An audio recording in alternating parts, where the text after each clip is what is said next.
Всем добрый день! Сегодня я хочу показать вам, как вяжется вот такой декор. Декор в виде цветочка. Вязать его можно из различного материала.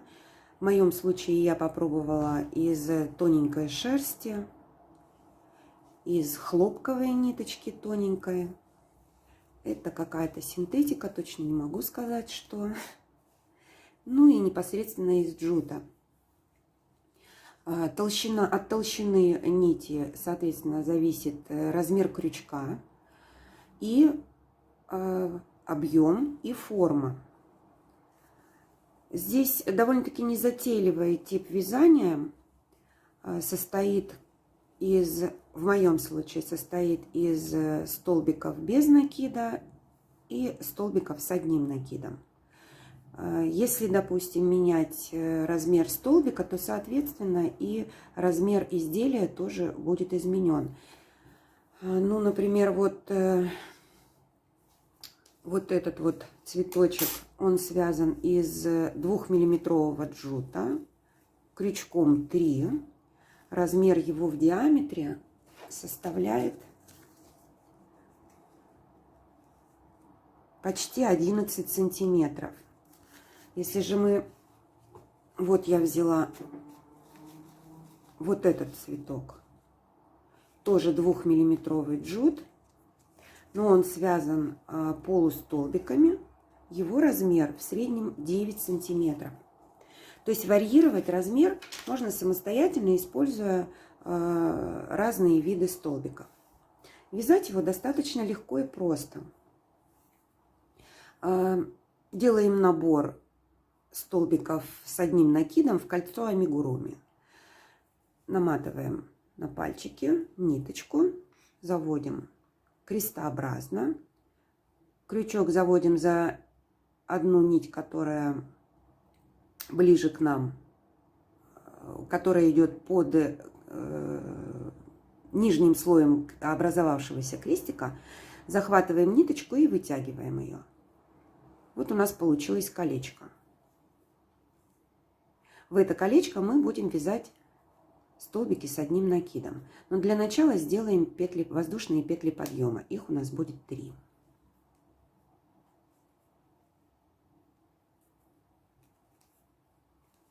И продолжаем вязать в кольцо амигуруми 20 столбиков с одним накидом.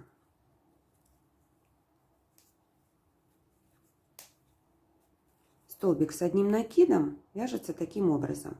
Делается накид на крючок, заводится крючок под основную нитку, вытягивается нить, захватываем ниточку, протягиваем ее через 2 петельки на крючке. На крючке остается 2 петли.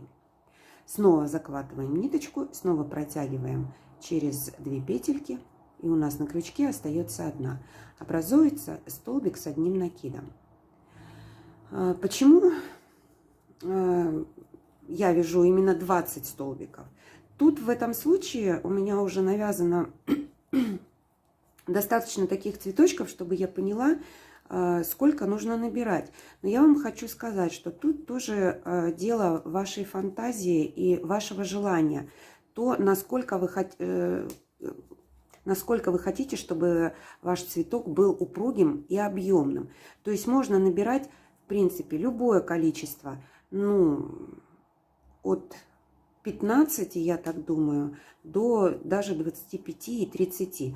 Если нить очень тонкая, то можно набирать до 30 столбиков. От этого цветочек будет пушистый. Более пушистый такой, упругий и пушистый.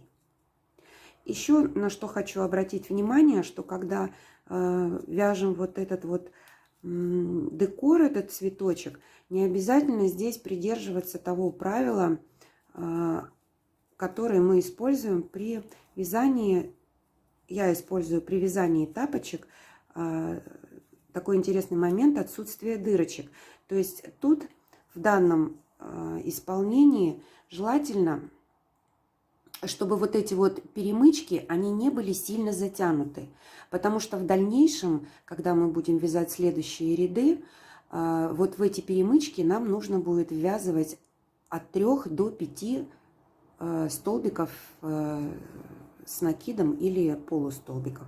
И чтобы у нас не было здесь дополнительных трудностей и растягивания нити, лучше верхние петельки, вот эти последние, которые идут перемычками, сильно не затягивать. Провязываем нужное вам, а в моем случае 20 столбиков с одним накидом в кольцо амигуруми.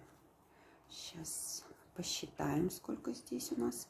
Значит, петли подъема, которые мы делали, мы считаем за столбик. 2, 4, 6, 8, 10, 12, 14, 16, 17. Можно немножко подтянуть, если у вас здесь ниточка уходит под столбики. 18, 19, 20. Почему здесь я набираю 20? Потому что джут все-таки сама по себе нить достаточно жесткая. Подтягиваем хвостик. Нить достаточно жесткая, и если здесь сделать большое количество столбиков, то цветок получится как каменный, то есть его как-то расправить, что-то сделать с ним будет достаточно сложно.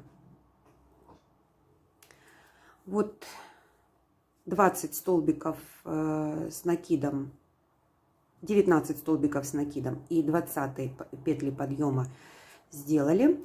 Теперь соединяем ряд.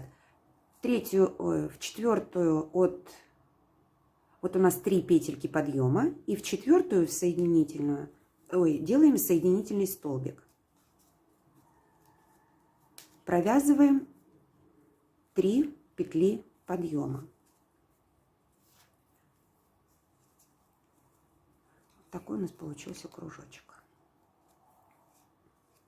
Кто надумывает присоединять, допустим, декор на какое-то изделие, да, крепить, можно вот этот хвостик от петли амигуруми оставить длиннее. То есть, чтобы не делать дополнительных нитей, этим же хвостиком можно будет потом его присоединить.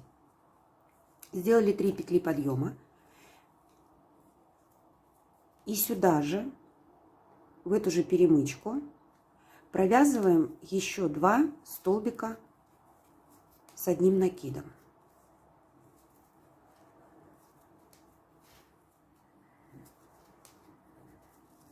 То есть получается, что в одну перемычку мы провязываем 3 столбика с одним накидом. В следующую перемычку вяжем также 3 столбика с одним накидом.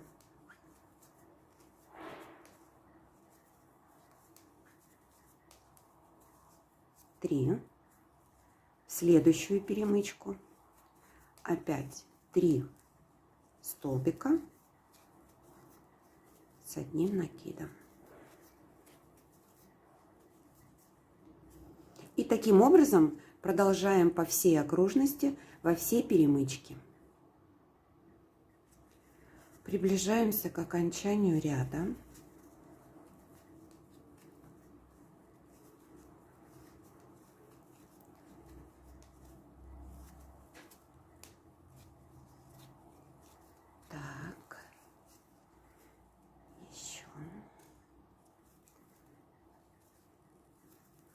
Последняя тройка, последнюю перемычку.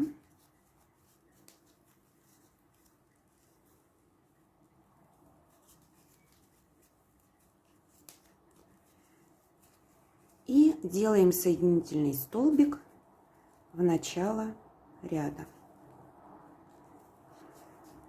3 воздушные петли.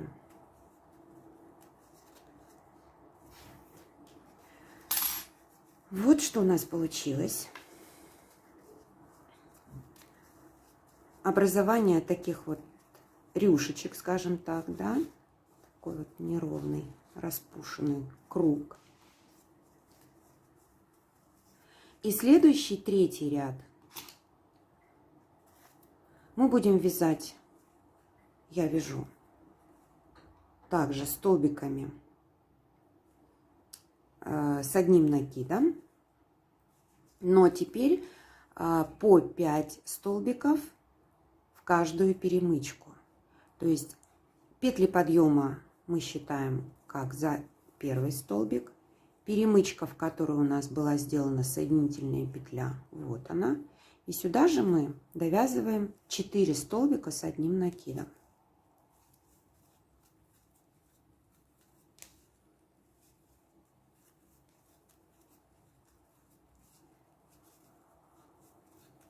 Три.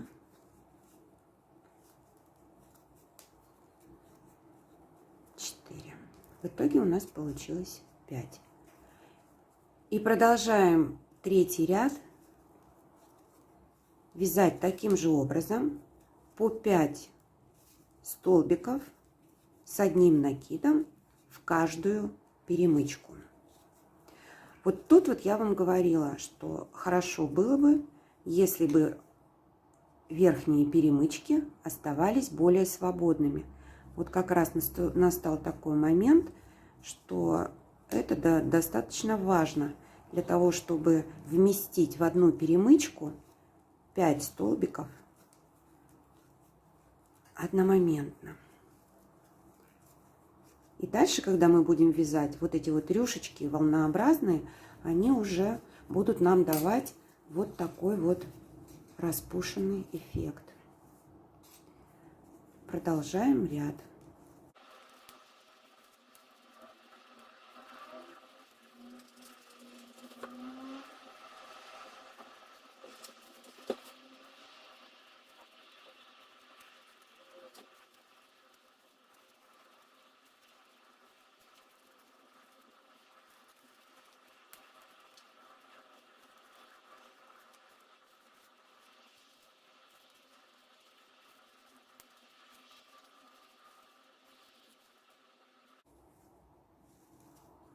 С каждым прибавлением у нас здесь складочки все больше и больше становятся упругими.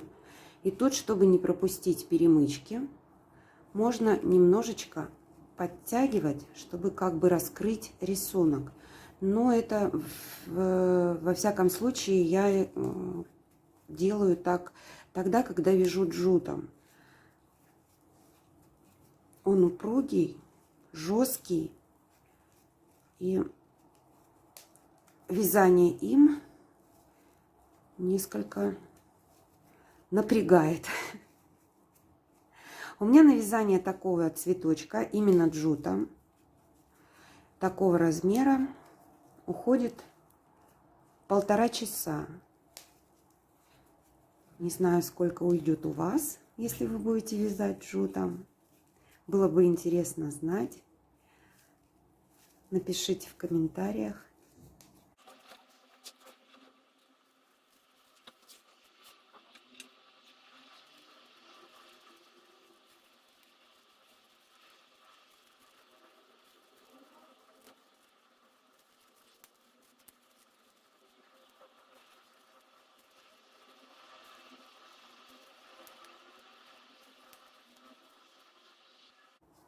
Продолжаем вязать. Вот мы связали почти половину, и у нас уже образуется здесь вот такой вот симпатичный рюш. Что здесь как бы чем хочу поделиться? Тут надо понимать, что все в любом случае зависит от качества нити. Чем мягче нить, тем в начальное кольцо можно набирать больше столбиков с накидом, больше начальных столбиков. Также нужно смотреть по размеру цветочка этого декора. Тут более 3-4, в нашем случае тут будет 4 ряда, но более уже как бы я не вижу смысла делать, потому что вот эти рюши закручиваются настолько, что они становятся неуправляемыми, то есть их уже никак не уложишь в красоту, и это смотрится как-то как кич какой-то. Дальше можно вязать не столбиками с одним накидом, можно начинать со столбиков, с полустолбиков с одним накидом. Но если мы будем вязать с полустолбиками, то когда мы вяжем полустолбик, качество вязки бывает плотнее. Да, потому что мы там сразу 3 петли на крючке провязываем, за счет этого увеличивается плотность. И вот тут надо понимать, что, допустим, жестким материалом, жесткой нитью, как, например, джут, не очень удобно потом как-то вот расправлять этот декор, он будет жестковат. Но опять же, кто для чего его использует. То есть, если мы будем, вернее, вязать полустолбиками с одним накидом, то в этом случае можно набирать меньшее количество столбиков. То есть, в общем, здесь в этом случае можно играть. Вязать простыми столбиками без накида получается некрасиво. Я пробовала, тут безвыигрышный вариант, красоты никакой нет, если только подразумевать совсем мелкий какой-то цветочек, но выглядит он не очень презентабельно, скажем так.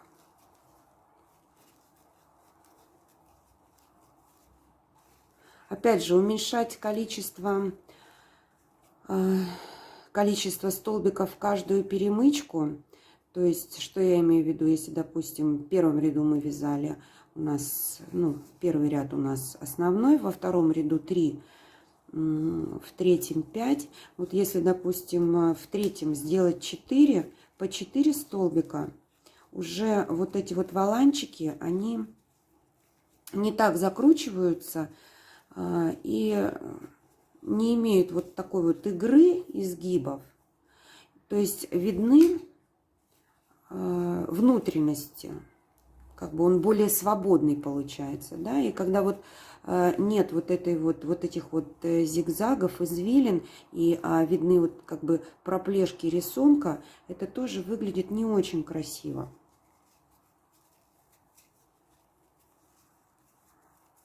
Но пробовать и выбирать — это дело каждого, приспосабливаться к нити.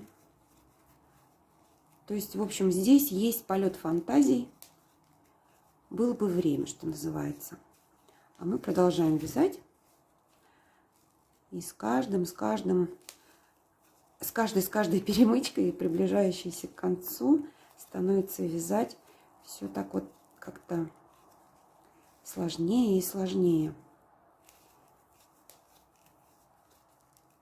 С джутом тут в этом случае тяжеловато, конечно, работать, но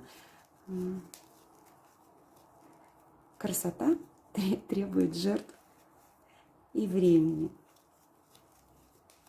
Продолжаем вязать до конца. И в конце ряда с вами встретимся. Вот мы подошли к концу третьего ряда. Осталась предпоследняя перемычка.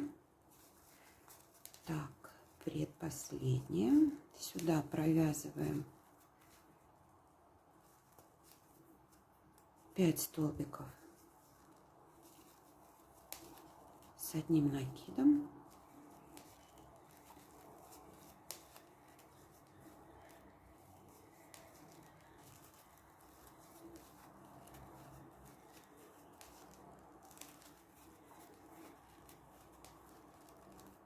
Так, и последняя перемычка.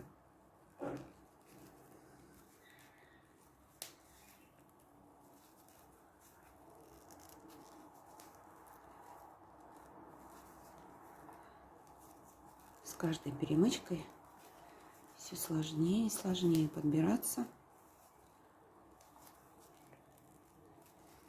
Все вывязывать. Должное количество столбиков.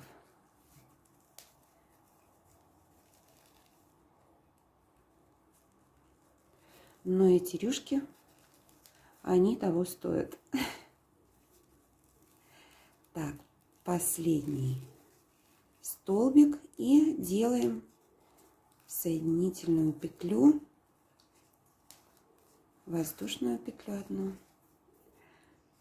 И соединили ряд. А вот что у нас получилось. Вот такая рюшка у нас получилась.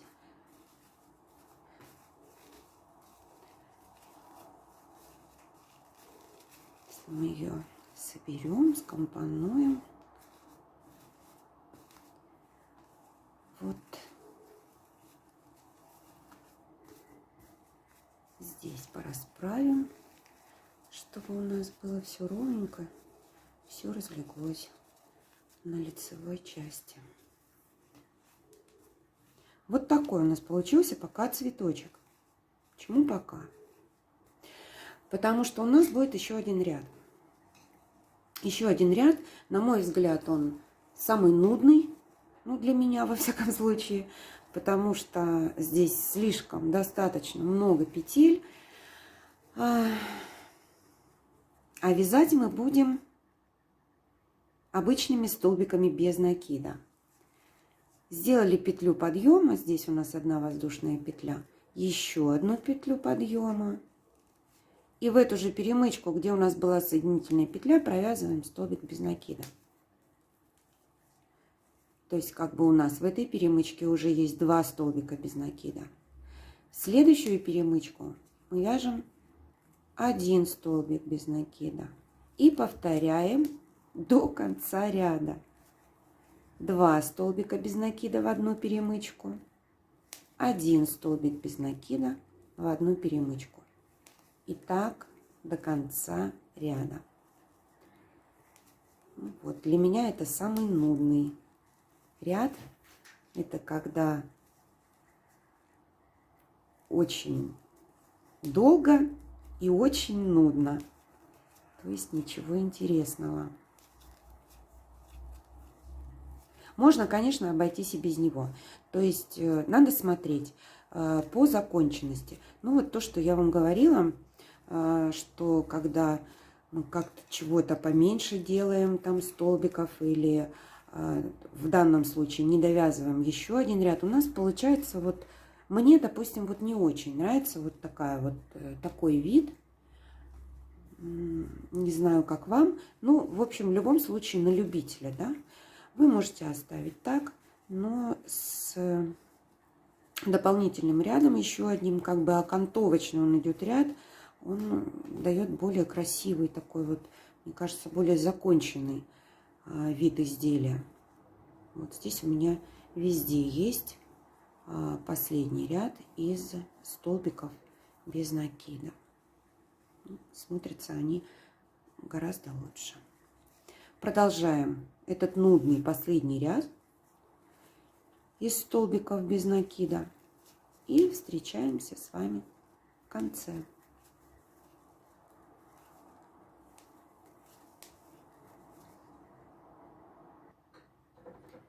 Вот наша конечная цель.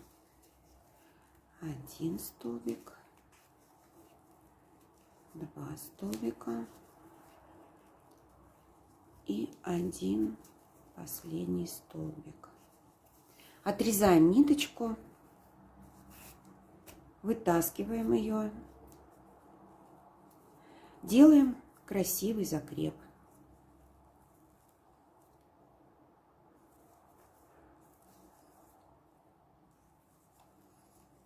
Вот у нас петельки, вставляем крючок, захватываем нить, протягиваем ее. На изнанке протягиваем за задние перемычки крючок, вставляем, вернее, крючок за заднюю перемычку, вставляем крючок за в последнюю косичку сюда посередине, захватываем нить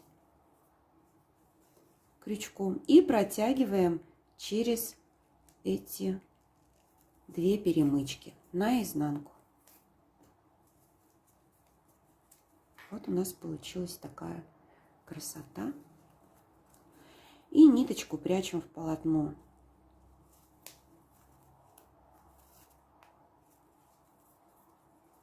Протягиваем через задние перемычки наших столбиков.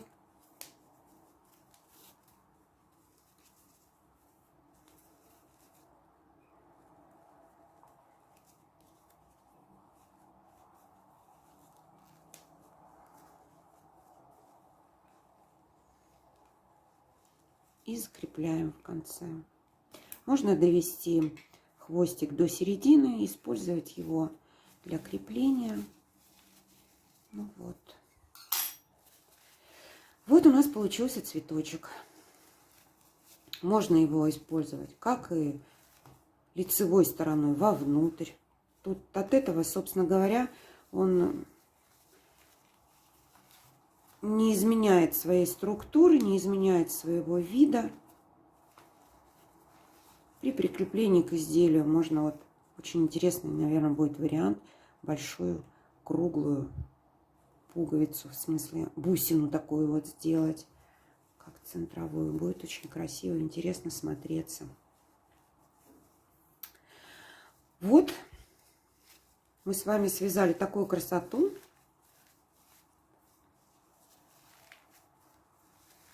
Джут я потом отпариваю, расправляю, растягиваю, разглаживаю. И потом снова отпариваю, пока он влажный. Привожу его в ту форму, которая мне интересна. В которой он будет выглядеть достаточно красиво. Если вам понравился мастер-класс, ставьте лайк. Подписывайтесь на мой новый канал молодой. Мне будет очень приятно видеть вас в числе своих подписчиков. Всего хорошего!